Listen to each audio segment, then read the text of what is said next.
Sekarang yang paling bahaya, orang alim, orang soleh, hafal Quran, pinter qiraah, ngerti ayat hadis, menjadi sombong. Sombongnya mungkin tidak kelihatan di wajah dan badannya, tapi terasa dari hatinya. Kadang-kadang ketok moto nek wis qiraah iku ngene. A'udzubillahi minasyaitonirrajim. Bismillahirrahmanirrahim. Awas kalau tidak kagum, awas kalau tidak kagum. Awas kalau tidak memuji saya, awas. Saya tidak bisa ngeklaim.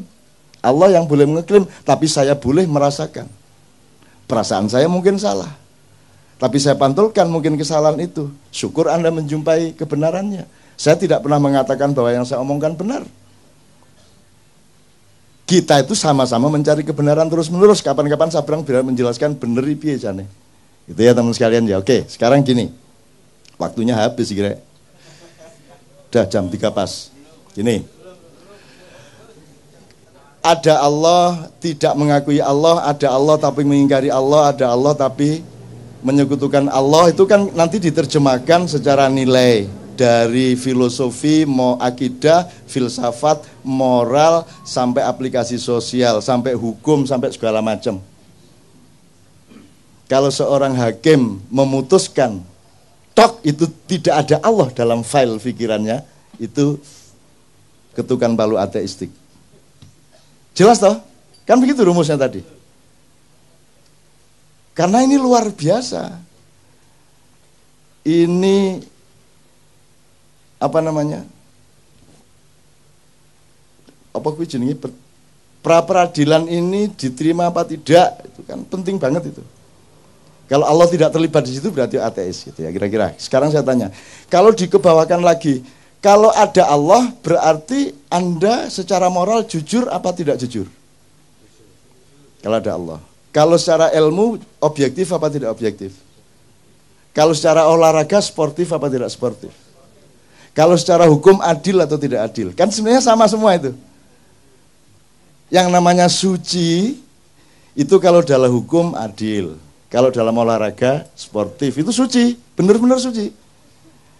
Kalau dalam ilmu objektif, jernih.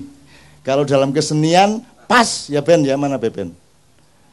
Kalau pitch-nya do ya do. Kecuali kepentingan estetiknya menyuruh donya naik dikit atau turun dikit dalam sifat-sifat pentatonik misalnya. Gitu ya. Sekarang saya tanya, praktis saja sama Anda. Apakah di sini Anda bisa jujur? Yang bicara tadi jujur apa tidak? Pakai dibatas-batasi enggak? Kalau ngomong aja toh, sejujur-jujurnya apa adanya, betul enggak? Coba Dadang suruh pidato di masjid, coba. Coba, demi Tuhan saya ateis, jajal ngomong ngono di Petamburan.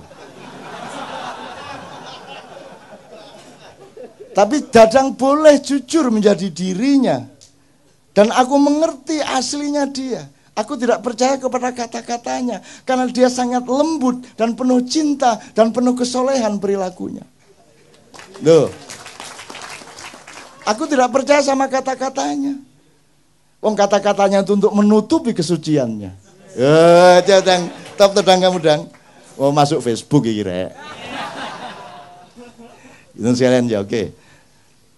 Insya Allah di sini ya, dari tadi saya di belakang 2-3 jam di sana. Dan saya lihat, ini teman-teman jujur amat ya, suci mereka ini. Dan malaikat sudah Anda perintah untuk melindungi Anda. Karena malaikat itu kan fungsinya ya'malu ma yu'marun. Mengerjakan yang diperintahkan. Ustaz, siapa yang punya hak memerintah malaikat? Allah. Manusia boleh enggak? Tolong kapan-kapan antum jelasin dia. Siapa ahsani takwim? Manusia. Siapa yang diberi hak khilafah? Manusia. malaikat di bawah manusia atau di atas manusia dalam soal otoritas khilafah? Di bawah manusia, jadi Anda bisa perintah malaikat. Loh ini beneran. Kan bareng hati nih. Gendeng arek-arek iki. Kurang ajar aku diarani ngono karo arek-arek. Bayangin itu. Wah kalau banjir Nuh itu yang mati berjuta-juta orang itu Israel. Wah speed tinggi pokoknya itu. Wah remeh mbuh piro itu. Gimana sih? Malaikat itu institusi. Gitu loh. Ada Perdana Menteri namanya Jibril, Menteri ini namanya Mikael, Menteri Penerangan namanya Israfil. Masa Israfil ini trompet terus, masa diciptakan Allah bermiliar-miliaran penggaweane mek ngene ya. Gendeng arek-arek iki. Mbok pikirannya hidup. Nah, fikir ini kan Anda berlatih untuk ludeng akalmu, betul enggak? Di sini ludeng enggak pikirannya?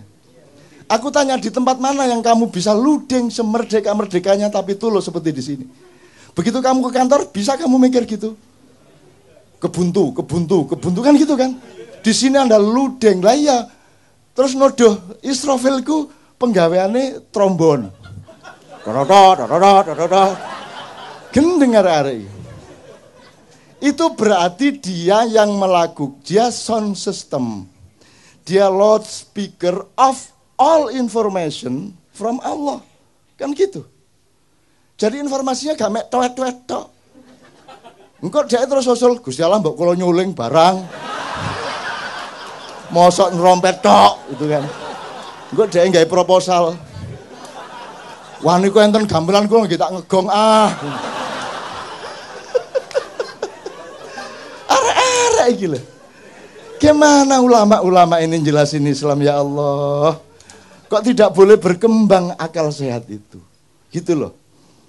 Itu berarti dia yang menjadi duta informasi. Jadi al-khabirnya Allah itu melalui Israfil. Tapi khususan untuk Muhammad surat sakti itu Jibril langsung Perdana Menteri gitu loh. Terus saiki mergo wis gak ono wahyu, Jibril nganggur. Ini bener.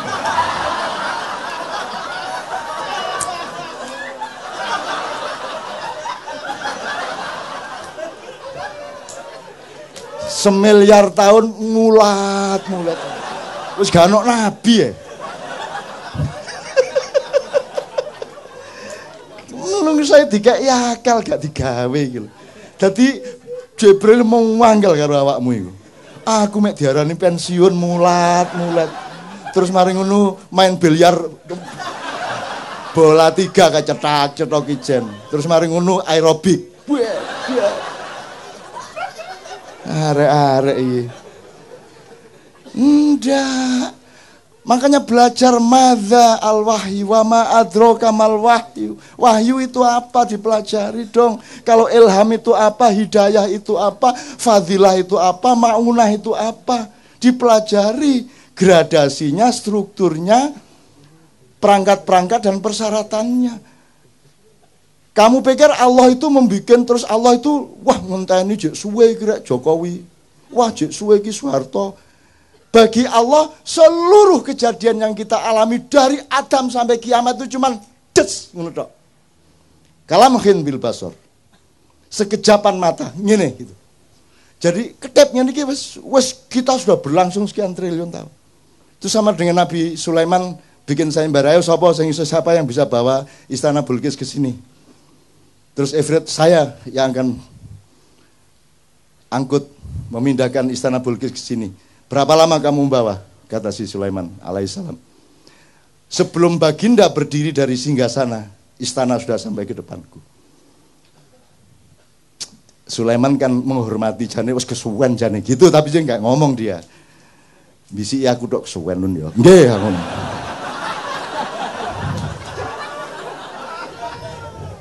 Akhirnya muncullah Asif bin Barkhiyah. Ya baginda, Sebelum Baginda selesai berkedip, istana sudah di sini. Terus Sulaiman gurung jawab, sudah di situ istananya. Jadi jin kalah sama manusia jauh.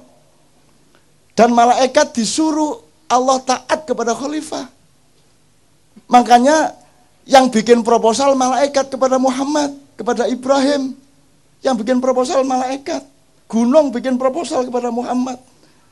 Ya Rasulullah, engkau dipanah oleh orang-orang kafir itu sehingga lehermu luka, sehingga pundakmu sengkleh dan engkau dievakuasi masuk ke gua Uhud. Mohon perkenankan aku untuk menjatuhkan, menggugurkan batu-batuku supaya menimpa pasukan-pasukan kafir itu. Terus malaikat Sang Hyang Bayu, Sang Hyang, macam-macam datang. Rasulullah izinkan, saya tak ngebes. Ngebes itu artinya badai.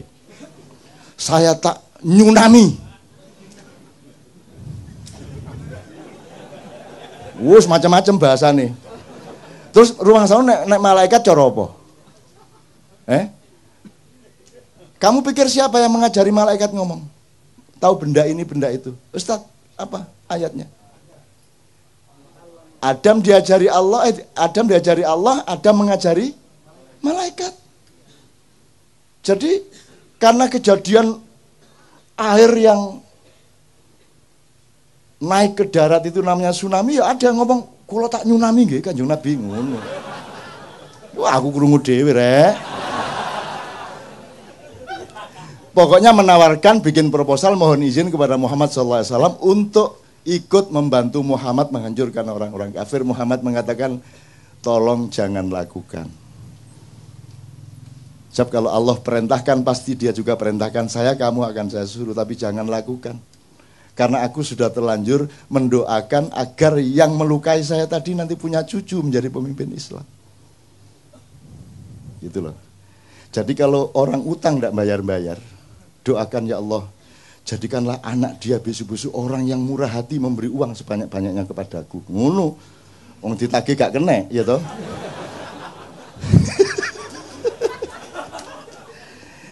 Gembira ya Anda ya.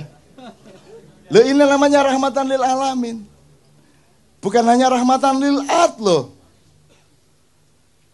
Kita khalifatun fil ad, tapi rahmatannya lil alamin. Jadi Anda harus bisa ke Mars. Anda harus naik ke langit-langit.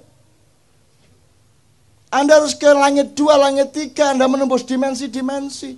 Karena Anda berkewajiban untuk rahmatan lil alamin. Lah ini bumi tok aja kamu tidak bisa rahmatan lil alamin. Paten-patenan bendino. Soal tato gelut. Ayo tatoan gak oleh wudu. Gitu toh? Gak sah wudumu. Seneng arek-arek. Kok gak sholat? Aku gak iso wudu ya. Disangganya terus sedih, seneng. Wong gara-gara tatoan gak bisa wudu. Akhirnya dia gak pernah sholat kan. Sing salah sing bid'ahno atau sing karena gak sholat akhirnya. Jadi kalau Anda ingin tidak sholat, mulai besok tatoan. Padahal wudhu itu kan bukan urusan kebersihan jasad, tapi kebersihan hidupmu, rohanimu, perilakumu, akhlakmu. Makanya secara simbolik meripatmu dibasuh, karena kamu harus waspada, kamu sering melihat hal-hal yang tidak baik. Begitu juga telingamu, mulutmu, hidungmu, dan seterusnya, kakimu, tanganmu dibasuh karena dia sering melakukan, dibersihkan dari perilaku-perilaku biasa. Kalau yang kentut pantatmu tidak diusap. Masa ana wudu ngene rek. Ngene wudu. Nggak ada. Balik yang kentut siapa? Jadi yang kotor mana? Pantatnya tuh. Nah jadi ternyata wudu itu bukan urusan kotornya badan. Wong buktinya yang dicuci mukanya. Kalau Anda tidak paham soal ini, lama-lama badanmu bertengkar sendiri. Badanmu, wajahmu begitu diwudhi, mah. Aku gak melok ngentut.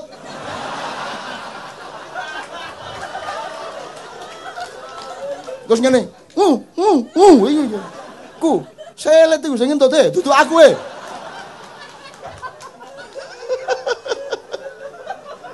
Logis ya? Jelas ya? Agama menggembirakan ya? Paling tidak menjadi rahmatan lil alamin pada dirimu, pada keluargamu, wis alhamdulillah. Kalau itu sudah kamu alami setahun 2 tahun, kamu adalah rahmatan lil alamin bagi tetanggamu, bagi semua yang ketemu dengan kamu. Kan begitu. Kalau Anda sudah mendapat cahaya, lama-lama Anda menyatu dengan cahaya, lama-lama Anda menjadi cahaya. Kalau Anda sudah menjadi cahaya, tidak perlu bersinar. Oh, tak terus gendeng kan.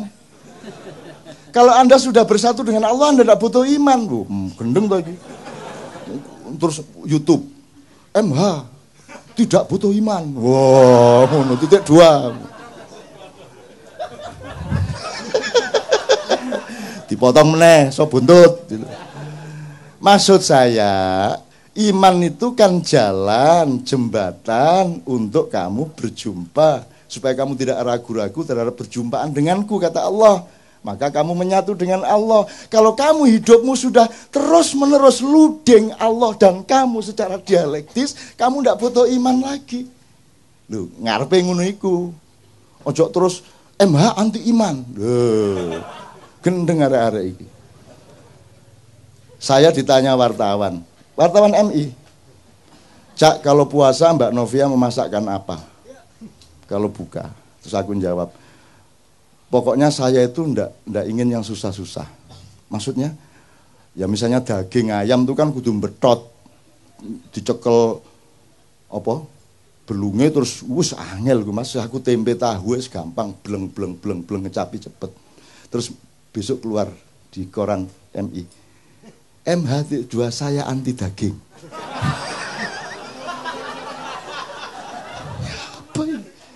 Saya anti daging.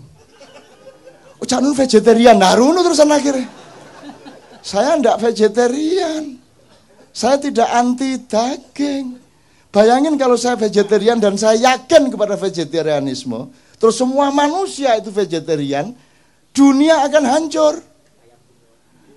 Lah terus PT gak dibelah. Wedhus ambruk, jalan Tamrin wedhus kabeh. Senayan PT petok. Lah ndak boleh disembelih. Dibunuh ndak boleh, sembelih ndak boleh, terus piye? Wes akhirnya overpopulasi, kambing, sapi, kerbau, wes sembarang, burung dara semua. Nggak boleh diapa-apain kok.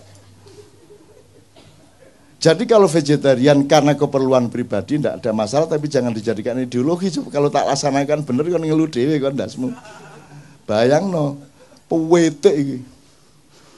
Macet-macet petok ubur petok ya apa. Istana iki sine wedhus. Ngarani bose.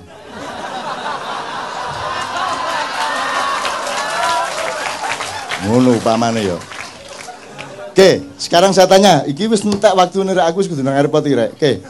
Anda di sini jujur insyaallah ya. Berarti Anda sama Allah kompatibel, luding dia pada Anda, ya. Sekarang saya tanya, kalau di rumah berapa persen bisa jujur? Di rumah tanggamu sama istri, sama suami, sama anak, berapa persen bisa jujur? Nggak usah kamu jawab, cukup di batin. Ya. Begitu kamu ke kantor, berapa persen jujurnya? Kamu kalau jujur di kantormu, hancur apa jaya? Kalau kamu jadi anggota DPR, dibutuhkan kejujuran berapa persen? Mana yang lebih dibutuhkan, kejujuran atau kekejaman? Mana yang dibutuhkan, kesantunan apa ketegaan hati? Jadi di negara ini, di mana tempat kejujuran? Di mana tempat kesucian? Di mana tempat kemurnian? Di mana tempat objektivitas? Di mana tempat keadilan? Hanya di sini. Pas Jumat kedua tok. Nanti pulang ya nggawa gak jujure dhewe. Ngerti teman sekalian ya? Bisa Anda teruskan negara yang tidak ada tempat untuk kejujuran? Bisa Anda teruskan? Apa yang salah sebenarnya? Ini negara atau bukan? Ini pemerintah atau bukan? Oke, tak singkat ya, itu jawaban dewe. Sampai kapan kamu bisa meneruskan keadaan seperti ini? Gini aja, terakhir. Salah satu parameternya gini. Parameter orang ingkar sama Allah, parameter orang mentiadakan Allah, menganggap Allah tidak ada, itu salah satunya adalah juga tidak mengakui hakikat ciptaan Allah. Misalnya Allah menciptakan batu, kerikil, kerakal, watu, aki enggak sih? Ya. Fosil kayu ta sakarepmu enggak sih? Batu mulia itu apa saja?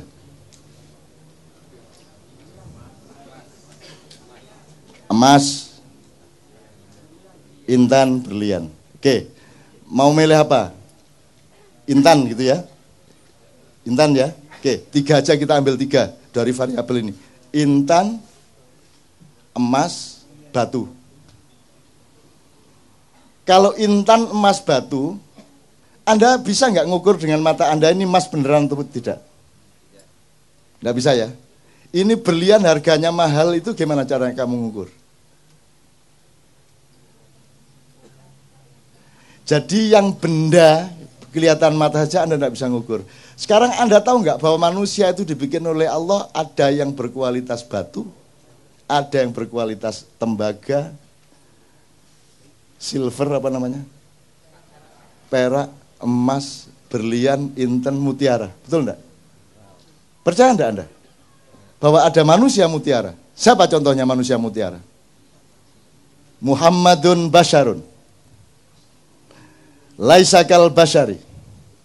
Bal huwa yaqut bainal hajari. Muhammad itu makhluk. Tapi dia bukan sembarang makhluk. Dia bukan makhluk biasa. Dia adalah mutiara di tengah batu-batu. Tak persingkat ya Mas ya. Sekarang orang ngerti nggak bedanya manusia batu sama manusia mutiara? Diajarkan nggak di sekolahan? Untuk membedakan ini manusia bermutu dan tidak, diajarkan nggak? Orang sekarang ini, rakyat Indonesia, ngerti nggak bedanya manusia batu sama manusia mutiara? Nah kalau tidak, tolong simulasi. Bangsa yang tidak mengerti bedanya batu dengan mutiara, itu bisa terjadi apa pada mereka? Sebab nanti ada mutiara yang dibuang. Karena toh orang tidak mengerti mutiara. Ada batu yang dimutiara-mutiarakan dengan pencitraan melalui Kompas, Tempo, dan lain sebagainya. Terus Anda semua percaya itu mutiara. Cuman dikasih warna kuning supaya seperti emas dan Anda percaya dia emas. Terus Anda harus pakai demokrasi, dan demokrasi itu biar seon emas sama seon batu sama. Satu suara. Demokrasi itu lahir dari bangsa yang tidak mengenal kemutiaraan manusia. Saya enggak provokasi ya. Di Quran itu yang disebut Allah apa? Gini Mas, sudah nikah? Belum? Mbak sudah nikah? Belum? Kok kabeh perawan ya apa? Yo no Habib Anis iki. Udah nikah? Udah. Lebih penting mana, negara apa nikah? Nikah, jelas ya. Umumkan tuh kepada setiap orang, bahwa negara kalah penting. Sekarang pilih mana, negaramu bubar atau pernikahanmu bubar? Dah jelas. Jadi kamu memberi bobot sesuatu itu mesti ngerti mana emas, mana mutiara, mana batu. Kalau kamu tidak mengerti itu, kamu akan celaka. Lebih parah lagi seterusnya. Nah sekarang ini yang terjadi adalah, untuk apa saya ambil emas mahal, susah nyarinya. Mbok sudah saya ambil batu saja, tapi tak cat seperti emas. Itu yang terjadi. Musik ya gitu, DPR ya gitu, pemerintah ya begitu, kan yang dicarikan batu-batu. Jadi kalau kamu sekarang oleh Allah diberi karomah sehingga Anda adalah mutiaranya bangsa Indonesia, Anda harus siap untuk sengsara, siap untuk tidak dianggap, karena yang berkuasa dan yang punya duit tidak akan mau membeli Anda karena terlalu mahal harga Anda. Mending ambil batu di Anda-andakan, ngerti nggak? Ngerti ya? Oke. Sementara tidak ada orang marah, orang juga nggak ngerti kok bedanya emas sama. Jadi teman-teman sekalian, di Ma'iyah ini nomor satu adalah tolong belajar kualitas manusia. Tolong mempelajari mana manusia batu, mana manusia mutiara, mana emas. Zaman kalau di Quran hanya disebut ada raja. Dan raja itu yang menentukan sebenarnya Allah, yaitu kalau orang rakyatnya sudah mengetahui, oh itu memang orang mutiara itu. Sulaiman itu memang mutiara. Yusuf itu memang mutiara. Daud itu memang mutiara. Semua orang mengakui dengan jujur. Maka dia rajanya memang. Tidak perlu pemilihan. Pemilihan itu terjadi karena Anda tidak ngerti bedanya mutiara sama. Saya bukan anti pemilu. Tapi kalau diterusin memang anti pemilu. Tapi saya tidak mengatakan begitu. Bahwa outputnya seperti itu bukan salah saya. Nah sekarang Anda mau pilih mana? Di Quran tidak ada disebut kecuali kerajaan dan raja. Dan Anda ditipu selama 500 tahun ini. Anda pikir yang di sana itu kerajaan itu bukan kerajaan, itu bukan raja. Raja nggak begitu. Raja punya kualitas, raja punya wibawa. Kalau pakai terminologinya Ronggo Warsito ya Satrio Pinandito, Sinisian Wahyu. Sinanding Wahyu, enggak apa-apa, Sinisian, Sinanding bodoh sama. Jadi Anda harus bisa melihat. Nah sekarang mutiara-mutiara justru dihancurkan. Apakah dia inovator teknologi? Harus dihancurkan. Apakah dia wartawan kreatif? Dikeluarkan. Karena Anda mutiara. Anda mau jujur, mau jernih, mau berbinar-binar seperti mutiara, Anda dikeluarkan. Yang dibutuhkan batu-batu yang dipoles. Karena sekarang yang nomor satu pencitraan. Yang penting itu bukan kamu itu ayam atau bukan. Yang penting rasamu ayam. Benar nggak? Kata Sabrang, jeruk itu hanya dipakai untuk cuci piring. Nah yang diminum orang itu yang rasa jeruk. Gendeng bang saiki. Apalagi orang Jawa, ini sedang periode di mana orang Jawa memperhinakan dirinya. Kalau ada sinetron yang paling rendah derajatnya pasti orang Jawa. Kalau pembantu rumah tangga harus orang Jawa. Kalau pelawak yang dibodoh-bodohkan pasti orang Jawa. Bahwa bahasa yang paling jelek adalah yang medok. Sehingga orang Jawa pun kalau di televisi menjawa-jawakan dirinya, bagaimana kamu kok baru datang sudah malam begini? Ya gak ono wong Jawa ngomong ngono rek. Dimedok-medokkan. Jadi dia bikin jeruk tanaman, bikin jambu, bikin opo, ternak lele. Engkok nek wis ada jeruk yang bagus disebut jeruk Bangkok. Pokoknya nek Jawa itu ngelek dewe. Begitu apik nek gak Bangkok, Bombay, apa meneh? Jumbo, Mandarin kan gitu. Pokoknya yang istimewa, yang mutiara disebut luar negeri. Nah Anda bulan depan harus mulai tahu bahwa Anda ini direkayasa untuk ditutupi, dimusnahkan, dipendem, dihancurkan, disembunyikan dalam waktu yang sangat lama, 500 sampai 700 tahun tergantung cara kita melihat bagaimana, tetapi ini sudah sampai hampir ujungnya dan kita akan menemukan zaman yang baru sesudah itu. Insya Allah tidak lama lagi. Yang sehat badanmu, yang sehat, doakan saya juga sehat. Ini sudah berakhir, akan berakhir, tapi kita masih akan lucu ndak karu-karuan beberapa tahun ke depan ini. Terus lucu sampai jangan guyu. Itu ya teman-teman sekalian ya. Pokoknya mutiara dan batu ya tolong diingat. Itu aja kira-kira saya kira saya harus segera ke airport. Saya mohon tidak bersalaman malam hari ini karena engkau sudah rohani ya. Kalau engkau masih membutuhkan tangan, jasad dan materialku, engkau rendah. Tapi karena engkau dan aku sudah mengalami pertemuan rohani yang agung, maka tidak perlu bersalaman secara langsung. Itu caranya mergo kati kepengin cepet-cepet. Loh ya kan gitu, orang hidup kan mesra ya kalau begitu kan. Ya kan berarti aku sudah menyalamimu ini sekarang. Gitu ya. Tak doain semua Anda di sini akan oleh Allah dibuka seperti Rasulullah dibuka oleh Jibril dada dan kepalanya. Hidupmu akan semakin terbuka. Kapan Anda butuh, Anda dapat dari Allah. Kapan Anda ada kesulitan, langsung Anda ketemu kemudahannya. Amin ya rabbal alamin. Saya mohon kita semua berdiri, Ustaz, mohon didoakan. Untuk teman-teman yang beragama secara formal bukan muslim, Anda tolong jangan cemas dengan doa secara Islam ini, karena Islam itu rahmatan lil alamin. Jadi Anda dilindungi oleh orang Islam sepanjang Anda berbuat baik dan tidak curang kepada siapapun. Fadhil Ustaz. Al-Fatihah. A'udzubillahi minasyaitonir rajim. Bismillahirrahmanirrahim. Alhamdulillahirabbil alamin arrahmanir rahim maliki yaumiddin.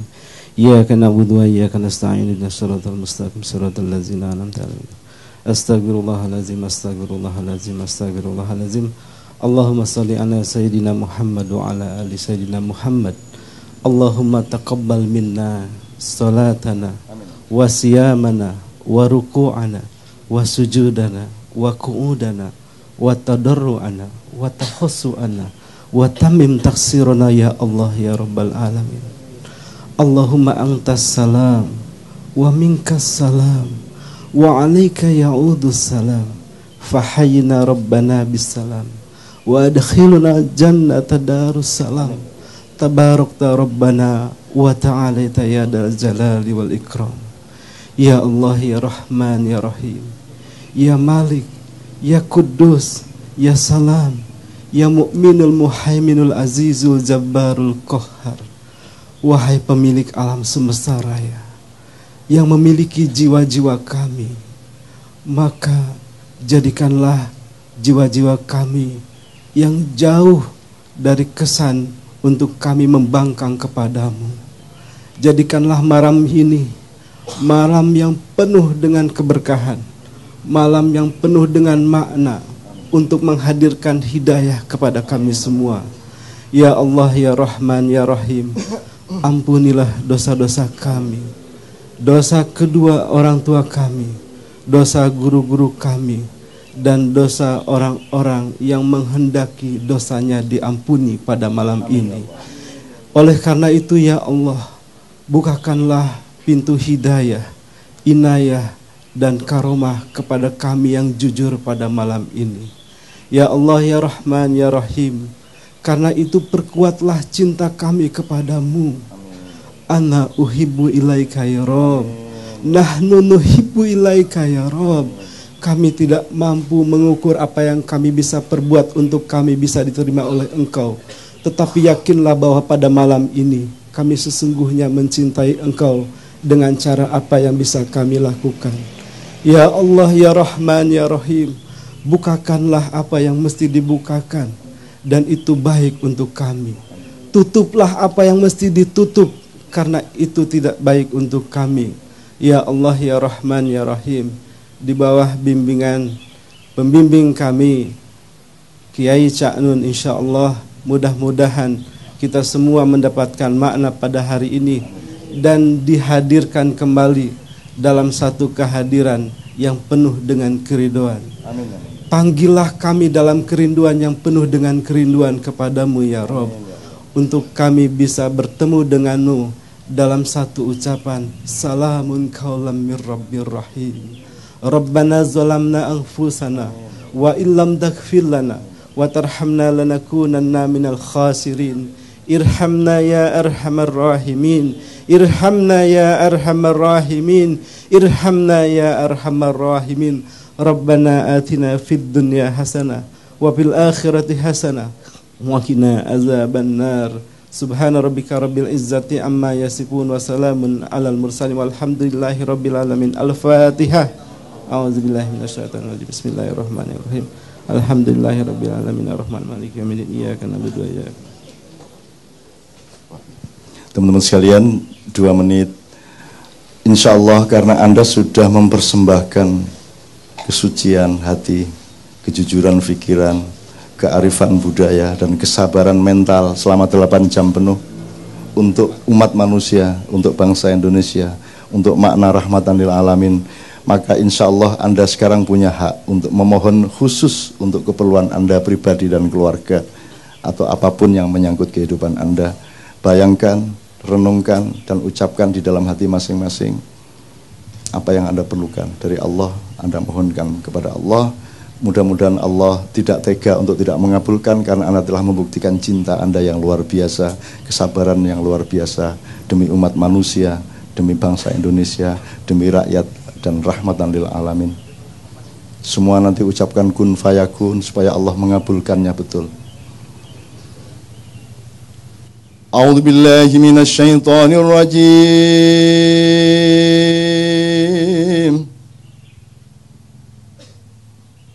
Bismillahirrahmanirrahim. Inna fatahna laka fatham mubina liyaghfira laka Allahu ma taqaddama min dzambika wa ma ta'akhkhar wa yutimma ni'matahu 'alaik wa yahdiyaka siratan mustaqima wa yansuraka Allahu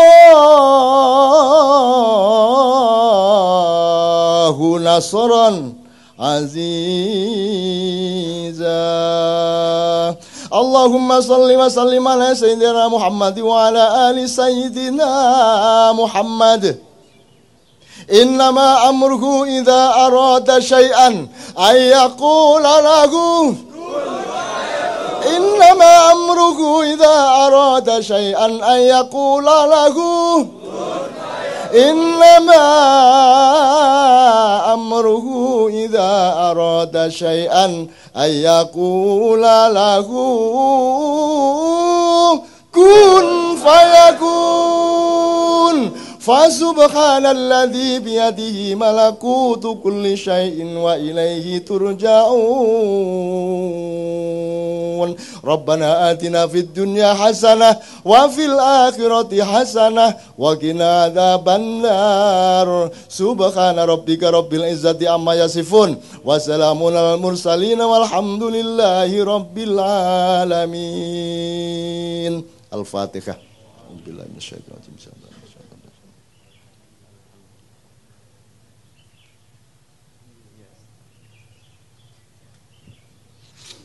Mudah-mudahan bulan depan Allah membukakan ilmu tentang masa silam kita, untuk supaya Allah mengizinkan gerbang masa depan kita semua secara lebih terang benderang dengan kecerdasan sejarah. Amin ya rabbal alamin.